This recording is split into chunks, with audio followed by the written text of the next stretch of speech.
अस्सलाम वालेकुम बच्चों। जैसा कि आपके इल्म में है कि मैं आपके लिए कुछ ऐसी वीडियोस बना रहा हूं जो आने वाले एंट्री टेस्ट में आपको हेल्प आउट करेंगी। तो उसी सिलसिले की एक और वीडियो, छोटी सी वीडियो रहेगी। छोटा सा टॉपिक है जिसमें हम न्यूरॉन की वेलोसिटीज़, नर्व इम्पल्स की वेलोसिटीज़ और न्यूरोट्रांसमीटर्स के बारे में समझते हैं। तो सबसे पहले अपने सिंध की बुक से देखते हैं।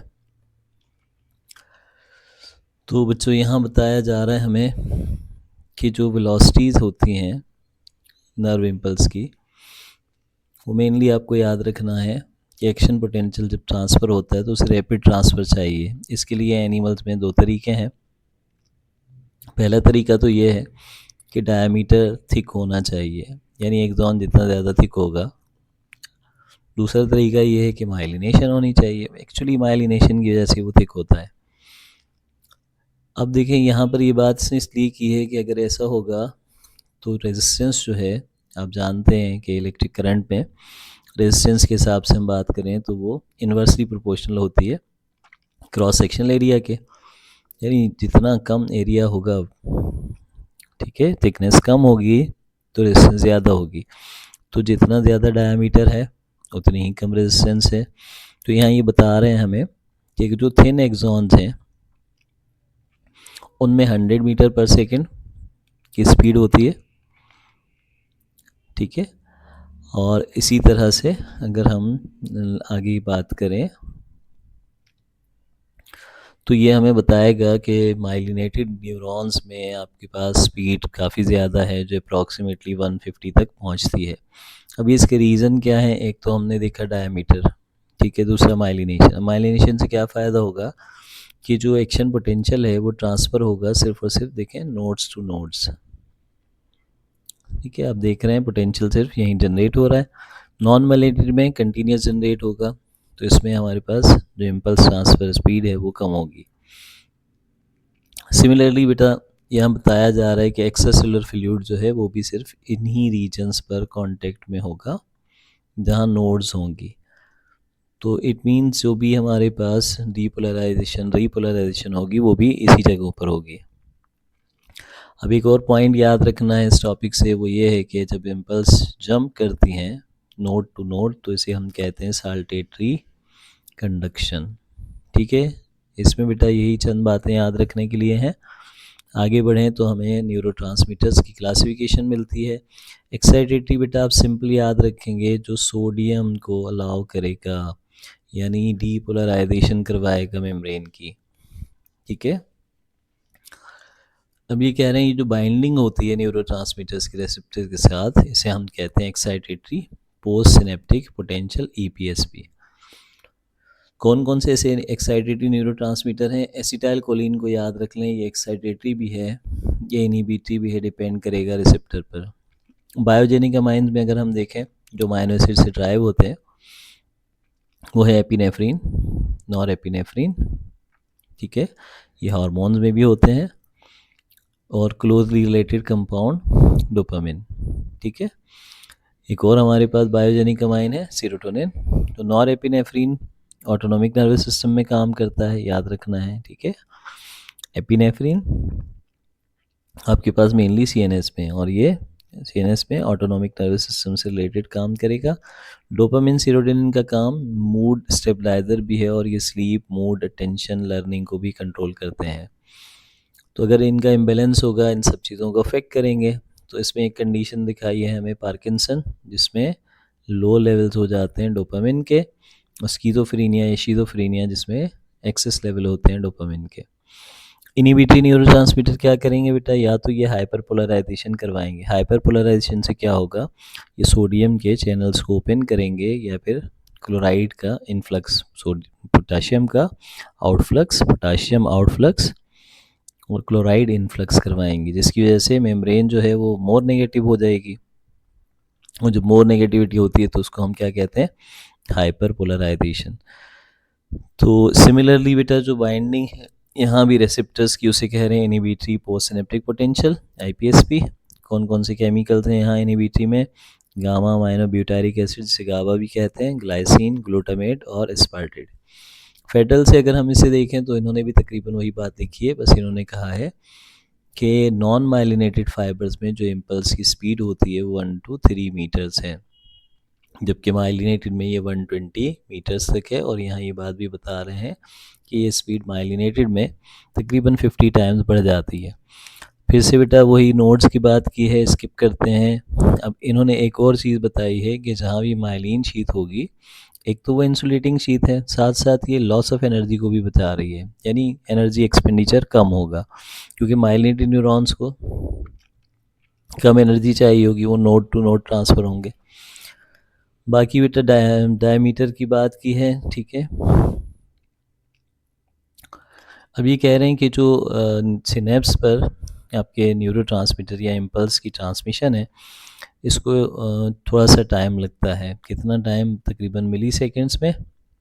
और ये जो टाइम पीरियड है इसको हम कहते हैं सिनेप्टिक डिले, यानी एक न्यूरॉन से दूसरे न्यूरॉन तक ट्रांसमिशन होने में जितना टाइम लगता है उसे हम सिनेप्टिक डिले का नाम देते हैं। बाकी बेटा एक्साइटेटरी में इन्होंने सेम लिखे हैं, ठीक है, सेम बात की है। अब देखें, बस इन्होंने लिखा है ये इंक्रीज़ करेंगे सोडियम की परमिएबिलिटी को। तो एसिटाइल कोलिन एक्साइटेटरी न्यूरोट्रांसमीटर बता रहे हैं पीएनएस का, जबकि बायोजेनिक अमाइंस सीएनएस के एक्साइटेटरी न्यूरोट्रांसमीटर्स हैं। तो इसमें एपिनेफ्रिन, नॉरएपिनेफ्रिन, सीरोटोनिन और डोपामिन शामिल है। आपसे देखें, ये पूछा जाता है मेनली सीएनएस पीएनएस में कौन से होते हैं, और आपसे पूछा जाता है कि ये हार्मोन के तौर पर भी काम करते हैं, एग्जैक्टली करते हैं। और इसी तरह आपसे पूछा जाता है बेटा कि जो हमारे नाम क्या है, एक्साइटेटरी न्यूरोट्रांसमीटर कौन से हैं। अच्छा देखिए, ये कह रहा है एपिनेफ्रिन और एपिनेफ्रिन हार्ट बीट को भी बढ़ाते हैं, कब? स्ट्रेस में। जबकि सीरोटोनिन, डोपामिन अफेक्ट करते हैं स्लीप, मूड, अटेंशन, लर्निंग, जो भी पढ़कर आए हम। इनिबिटरी क्या करते हैं बेटा? डिक्रीज़ करेंगे सोडियम की परमिएबिलिटी को। इन्होंने सिर्फ इतना ही लिखा है, तो ये थ्रेशोल्ड तक पहुंचेगा ही नहीं, तो इसीलिए इनिबिटरी कह रहे हैं। और इसकी एग्जाम्पल बता रहे हैं बेटा गाबा, ग्लाइसिन, ठीक है। और एक एक्स्ट्रा हमारे पास एग्जाम्पल दी गई है एंडोर्फिन, जो कि हार्मोन के तौर पर भी काम करता है, न्यूरोट्रांसमीटर के तौर पर भी। और ये क्या करता है? डिक्रीज़ करता है परसेप्शन ऑफ पेन को। ये बेटा सवाल एंट्री टेस्ट में जब पीएमसी लेती थी ये आ चुका है। अगर न्यूरोट्रांसमीटर के हम फेट की बात करें, न्यूरोट्रांसमीटर्स का क्या होगा, रिलीज होने के बाद क्या होगा? 3 वे होंगे बेटा, या तो इनको डिग्रेड किया जाएगा, यानी एंजाइम्स मौजूद होंगे क्लेफ्ट, सिनेप्टिक क्लेफ्ट में, जो इसे डिग्रेड करेंगे, या फिर ये रीअपटेक हो जाते हैं, यानी जो प्री सिनेप्टिक न्यूरॉन है वो इसे रीयूज़ करते हैं, या फिर डिफ्यूज़ होकर ब्लड में पहुंच जाते हैं। अब यहाँ एक इन्होंने थोड़ा सा फेडरल की बुक में ये बताया हुआ है कि नर्व गेज का जो है वो इफ़ेक्ट बताना है हमें कि ये किस तरह से इनिबिटर है एसिटाइल कोलिनेस्टरेज की। सिंपल लाइन है बेटा, आप बस याद रखेंगे। एसिटाइल कोलिनेस्टरेज क्या है? जो एसिटाइल कोलिन को डिग्रेड करेगा।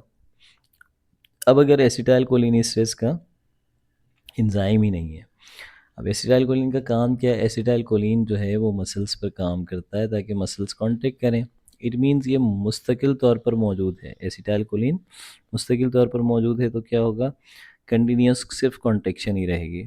क्यों मौजूद रहा? क्योंकि इसका डिग्रेड करने वाला एंजाइम ब्लॉक हो गया है। किसकी वजह से ब्लॉक हुआ? नर्व गेज की वजह से।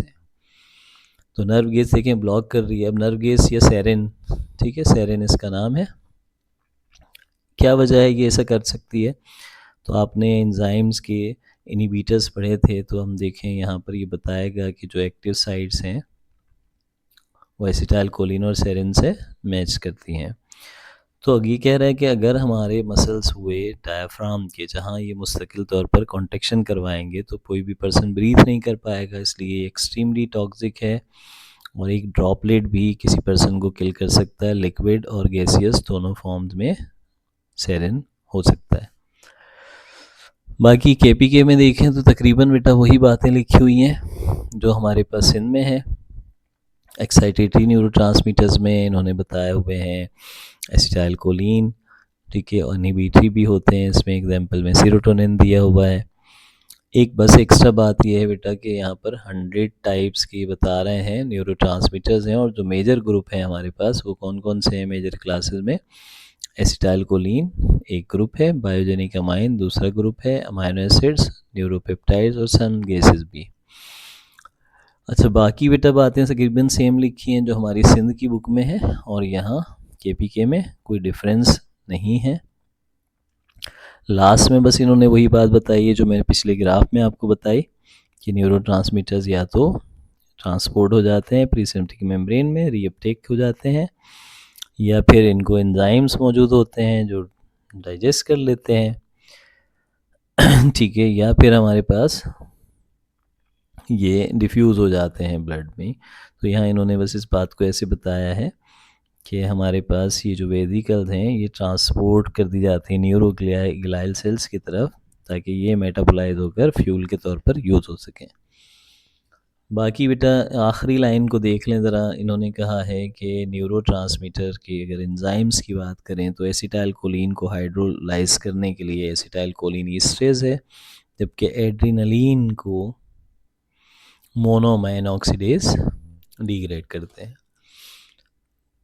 तो बेटा इस वीडियो में इतना ही कुछ है, बस एक आखिरी चीज़ और समझ लेते हैं जो हमने बात की थी। 4 तरह के हमारे पास न्यूरोट्रांसमीटर्स हैं, एक है हमारे पास अमाइनो एसिड्स, दूसरे हैं पेप्टाइड्स, तीसरे नंबर पर हैं बेटा बायोजेनिक अमाइंस और फोर्थ पर हमारे पास एसिटाइलकोलिन। तो देखें अमाइनो एसिड वाले एस्पार्टिक एसिड जो है वो आपका एक्साइटेटरी है, ग्लाइसिन इनिबिटरी है, ग्लूटामिक एसिड एक्साइटेटरी है, गाबा इनिबिटरी है। पेप्टाइड्स में बात करें तो वेसोप्रेसिन प्रेसिन है बेटा, सोमेटोस्टेटिन है, न्यूरोटेंसिन है, और नॉरएपिनेफ्रिन, डोपामिन कैटिकोलामाइंस में आते हैं, सीरोटोनिन इंडोलामाइन में आता है जो मॉडिफाइड अमाइंस होते हैं, बायोजेनिक अमाइंस। एसिटाइलकोलिन देखिए इन्होंने भी इसको एक्साइटेटरी लिखा है, सिर्फ इनकी बुक में दोनों कंडीशन बताई गई हैं, तो आप इसे हर तरह से याद रखेंगे।